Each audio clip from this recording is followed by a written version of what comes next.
జగన్మోహన్ రెడ్డి గారు ఏదన్నా వేస్తే సాలువాలు నాకేయాలు, నాకేదన్నా సన్మానాలు చేయాలని జగన్మోహన్ రెడ్డి గారు చెప్పారు కదా. అసలు జగన్మోహన్ రెడ్డి గారు ఓడిపోవడానికి కారణం ఏంటంటే మీరు ఒకటే గుర్తుపెట్టుకోండి.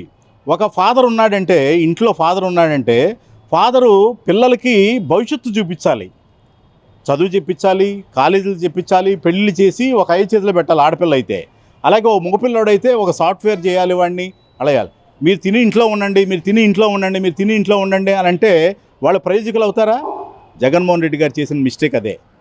పథకాలు ఇచ్చి పథకాలు ఇచ్చి పథకాలు ఇచ్చి పథకాలతో విసిగి చెందారు ప్రజలు కూడా. ఎందుకనంటే ఒకటే గుర్తుపెట్టుకోండి, ప్రయోజకులను చేయాలి మనం. ఎప్పుడు కూడా ప్రయోజకుల్ని, మన పిల్లల్ని, మనల్ని నమ్ముకున్న వాళ్ళని ప్రయోజకులు చేయాలి. జగన్మోహన్ రెడ్డి గారు ఏం చేశారంటే ఒక ఫ్యాక్టరీ లేదు, ఒక డెవలప్మెంట్ లేదు.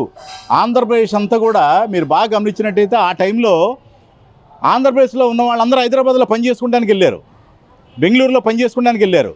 ఫ్యాక్టరీలు లేవు, వ్యాపారాలు లేవు, శ్మశాన వైరాగ్యం అంటారు చూసారా, శ్మశాన వైరాగ్యం అంటారు. ఆంధ్రప్రదేశ్ అంతా అలా భ్రష్టు పట్టిపోయింది. అందుకే ప్రజలందరూ కూడా ఒకటే గుర్తుపెట్టుకోండి, మనం తప్పు చేస్తేనే మనల్ని ఓడిస్తారు. ఈవెన్ మైసెల్ఫ్ ఆల్సో 2 సార్లు కార్పొరేటర్ చేశా, 3ఓసారి కూడా నేను కార్పొరేటర్గా గెలిచానంటే నన్ను నమ్మారు, నేను బాగా చేశానని, నేను ప్రజలు మోసం చేయలేదని దాని అర్థం. ఇప్పుడు ఒకవేళ కానీ నేను 3ఓసారి ఓడిపోయాను అనుకోండి, ఓకే నేను 2ఓసారి నేను ప్రజలు సరిగ్గా సేవ చేయలేదు, అందుకే నన్ను ఓడించారు అని అర్థం. ఇప్పుడు జగన్మోహన్ రెడ్డి గారు అసలు అంత బాగా చేశారని అనుకుంటున్నారు కదా. నో, మాకు తెలుసు వాస్తవ రూపాన. నేను ఫీల్డ్లో ఉండేటువంటి కార్పొరేటర్గా ఫీల్డ్లో ఉండేటువంటి మనిషిని కాబట్టి నా తెలుసు.